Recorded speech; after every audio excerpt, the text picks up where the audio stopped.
a scion of many worlds. "Excuse me, does anyone know where I can stash this stuff?" a voice asks as Zava is wandering. It makes her feel like she has more control of her situation. So much and yet so little was expected of her. The studies that the moth was putting her up to were excruciating and exhausting, but he did not expect perfection, merely that she try and that she improve. She bends the power, or the axiom as Jasper keeps referring to it as, and looks around the next corner without actually crossing the threshold. There is enormous, bulging sack with unknown script upon it and a colossal being in armor next to it. It's big enough to be the moth, but it's also clearly not. No room for the wings, wrong shaped feet and hands. Is there another giant? It doesn't seem to be hostile. So she steps around the corner and starts slowly approaching. Where? I think the city was called, Marjan? It was its secret name sort of deal. Seemed really stupid to me. In fact, they were so stupid they couldn't tell that the fact that I was blatantly stealing from them was nothing more than bait in order to get them all to fight me. Are you implying that you didn't steal a queen's ransom and precious artifacts? Oh, I did. But that was just the bait to make them act like idiots. It worked a little too well, though, and Marjan is completely decapitated as a political entity, the stranger says as Zava walks up. She then boggles a little. It looks like an Arumenta, but there is no clear element. Pale skin, wild copper-colored hair, and he flashes her a big smile when he sees her. So, this is Zava? Jasper spoke about you a few times. Deep-voiced, big, strange weapons and armor. Yes, this is definitely something to do with Jasper. Who are you? Wallace Grimm. They call me the Welshman. Well, when they're being polite, at least. And when they're not being polite? Not something I should say in front of a child. I am not a child. I am a queen. You're a little girl who had a crown on her head and the strings of a puppeteer around your throat. That's not a queen, that's a pawn, he remarks sadly. Just a step or two away from being a child soldier.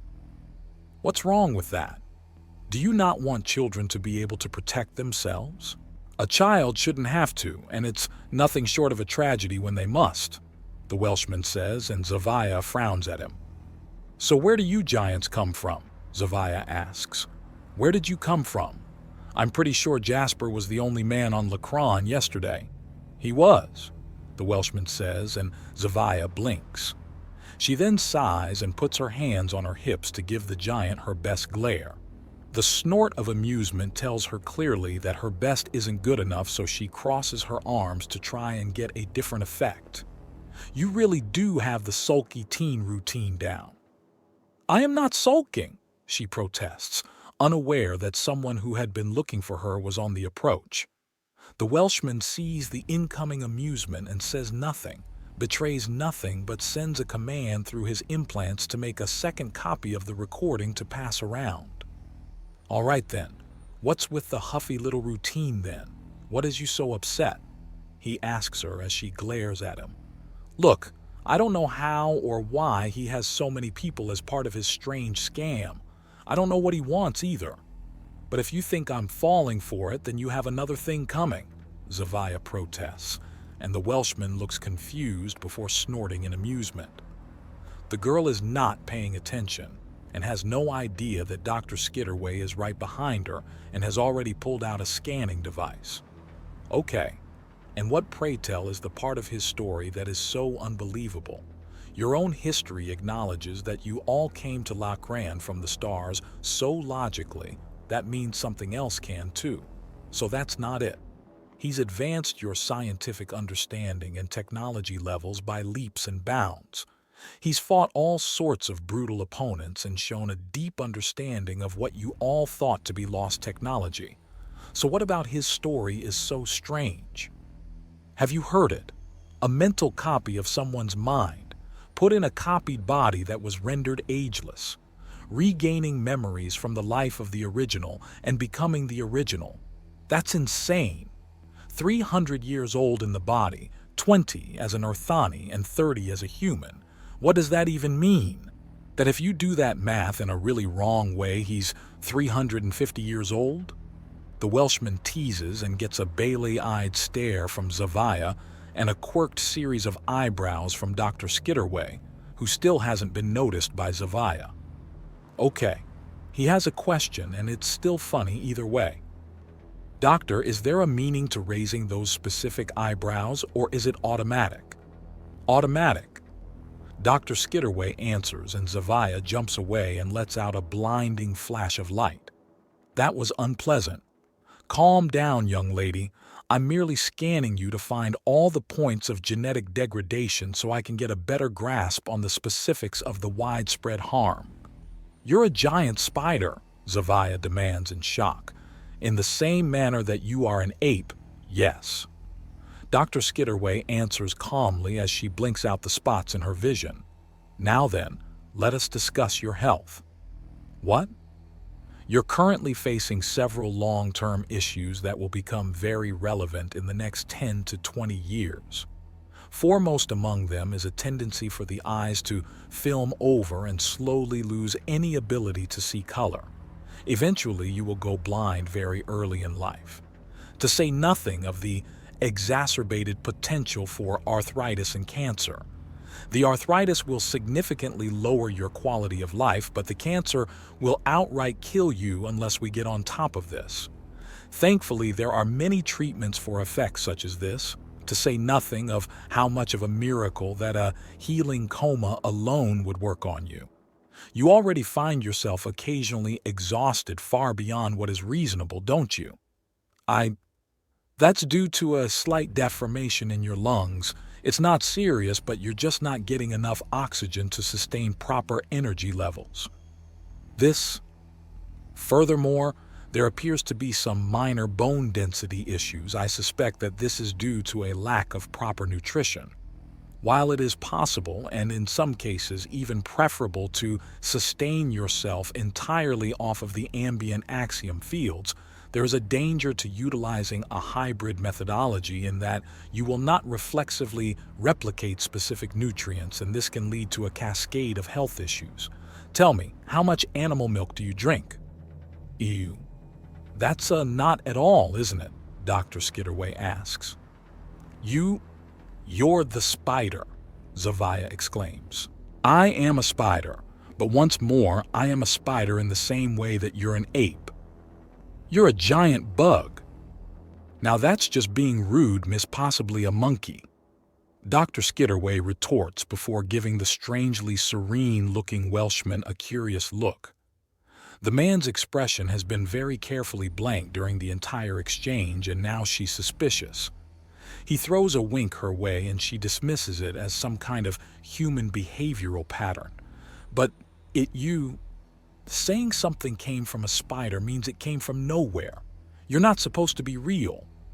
I don't think she's a fairy you can just argue out of existence, the Welshman remarks with a very controlled tone.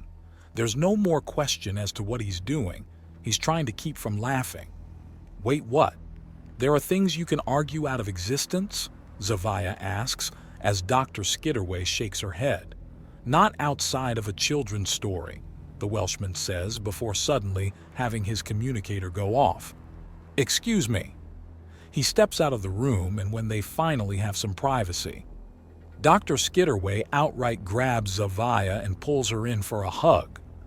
Granddaughter, Dr. Skitterway smugly declares, which causes Zava to pause in her squirming. Granddaughter? My son has indeed called himself the son of the spider, among many other things. I am that spider. Although the terms are very vague and steeped far too much in primitive mysticism and boasting. He is my son. He has taken you as his adoptive daughter. Therefore, you are my granddaughter, and I will see you live long and healthy. Will you get off? Zava demands, and Dr. Skitterway slowly lets her go. My apologies. I went from a woman who lost her only child to suddenly not only having my son back from the dead, but he has a child of his own, more children on the way, and has decided to keep himself safe in ways I can scarcely imagine. The thermal resistance and tensile strength of his fur alone would be impressive on a starship hull, let alone on a single strand of hair. What does that even mean? His fur is an unbreakable, unmeltable, unassailable armor. I could build a fortress around him and he wouldn't be any more or any less safe than he is when he is stark naked. I apologize. These are my burdens and it is unfair and unwise to place them on you. Dr. Skitterway apologizes and Zava considers. It sounded more like you were happy about that. What mother doesn't want her children safe? Dr. Skitterway says easily and Zava takes a step back. No need to be cautious. I'm told my methods are overwhelming at times, but I am trying to help you. How? Even if I have that can-seer stuff, how does knowing it help me? How can cancer hurt me? In many ways, child, cancer could be described as life itself losing its way. Cancer is when certain parts of your body begin to grow useless and often dangerous lumps. I'm speaking of internal organs. The skin can develop cancer, so can the nervous system. A cancer is when the body starts growing or healing the wrong way, making it so that when you heal, you just get hurt more. Then the trick is not to get hurt? Zava asks. Oh, that's the trick to most things. Unfortunately, due to the way bodies work, that doesn't work. Your body is always getting rid of a small amount of this or that as it gets too old. We call these tiny components cells. Now, cells are so small that they can be mistaken as dust unless they're in a large group. So I'm what? I'm letting off skin dust. Oh dear, how far along your studies are you? My son said he was seeing to your education. There are things called chromosomes? Zava asks. Oh, I see. Do you understand them? They're a design of how things should be deep inside every part of a person? Zava asks. Very good. Now where are they? Inside. Where inside? The nucleus of the cell being the smallest distinct portion of an anatomy. Why do I need to know these things? Knowledge is power, child. My son, by knowing his anatomy, was able to reshape himself into an unstoppable force. Stop calling me child. You're not fully grown. I am not a child. I disagree. You're not even that much older than me. I am over 500 years old, child. What? The healing comas, young lady. They are common beyond Lacrin. It's one of the first things we'll be introducing to people en masse around here. I am as physically as old as I choose to be. No more, no less. What do you want? What do I want? I want to fully reconnect with my child. I want to see his ambitions and dreams thrive. I want to learn and grow and understand. Zava just gives her a baffled look. When I was a little girl, barely off my mother's web, I learned what my people were called, the Brute Arcana. I learned that day what brute meant, and I swore to myself I would never be that. So I studied. I learned. I learned to love learning and learned more still. Now here I stand, one of the most respected educators and researchers in any quarter of the galaxy. 5 years as one of my lab assistants is legally all a person needs to earn their own doctorate in numerous branches of science and technological research. I have long been hailed and praised as one of the smartest women in the galaxy. I don't understand, Zava says. Knowledge gave me the power to carve my own path in the galaxy. I was born to a simple day laborer.